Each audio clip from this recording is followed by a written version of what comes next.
to talk about how, when you're doing multiple age schooling, how you can adapt and modify whatever curriculum or whatever resources you're using so that you are able to suit the abilities and interests of children of different ages. Wendy, maybe you talk about how you did that with your children of different ages. Primarily, I always focused on the oldest child's needs because we know that we will cover that kind of material again when the younger children come up. But what you want to do is have an environment where everybody feels included and everybody feels like they're doing school in one way or another. And again, we've spoken at length in previous sessions about how literature allows us to do that. But in the specific with regards to footprints, while it comes in a box and you've got all the books, you can pick and choose as much as you want to do.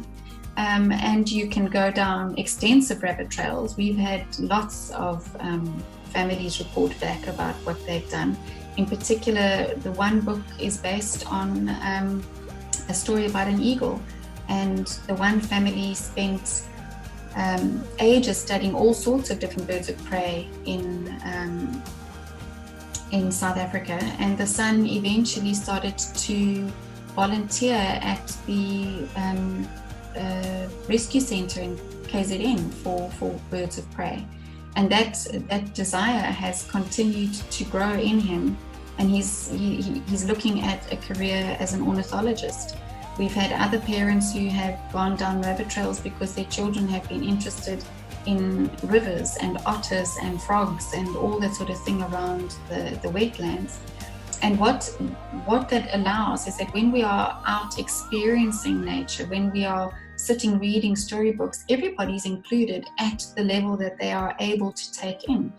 So while a 4-year-old might not understand what an 11-year-old understands in terms of the anatomy of the frog, they can very much, according to Charlotte Mason, pick up that information by their own observation, which makes it theirs, which then develops an interest in that topic because they have identified something that they can hang further information on.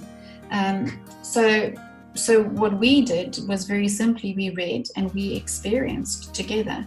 The only things that we kept individual would be our maths, and obviously later on in second languages and sciences and that sort of thing, as each child sort of needed to have their education tailor-made. But in the primary years, we pretty much did everything together, and I just trusted the nature of the child's brain to take the information that they needed for that time, knowing that we'd come back to it later. I like to sometimes think of footprints as a kind of buffet. So although we've got a lot of different topics that we cover, it's a tool that a mother can use to present all this kind of information to her children. And it helps you as a mom to see what your child likes and where their interests are and what they don't like. And then you can go in depth in the topics that are more interesting to them. And you can spend 2 weeks doing a project, learning all about elephants and going to see elephants at a nature reserve, or whatever it is, reading more elephant stories, getting reference books, if your child is interested in animals. But if a child's not interested in elephants or not interested in animals, you just read the little lesson that's in our manual, you can tick it as done, and you move on until you find something that does delight your child. So we cater for that delight-directed, self-directed learning, but there's at least some guidance for the mom in that she feels she's got a program that she is working through systematically. She's not doing nothing, she is doing something, she is doing enough. And at the same time, our children are learning so much about our own country, which I think is essential for every child in every country, that they know about the different cultural groups, they're learning about the rich flora and fauna of our country, they're visiting historical places of interest, and they're discovering how our country got to be in the circumstances that we are in today. And it's all essential information to be a citizen of South Africa. President Paul Kruger, I think there are quotes even on our website. He says that you need to look into the past to see what is beautiful and build your future from there. So we do tend to look at the current set of events. I mean, as we're recording this, we're running up to the elections, and you question it. But if you've got the background, and the understanding of the ebb and flow of South African history, the battle between the races and the nations and that sort of thing, and the ethnic groups. You can look at it with a I don't want to say unbiased, because we all have a bias, but we can look at it and we can have understanding and depth, and that's, that comes through this natural progressive learning that we offer.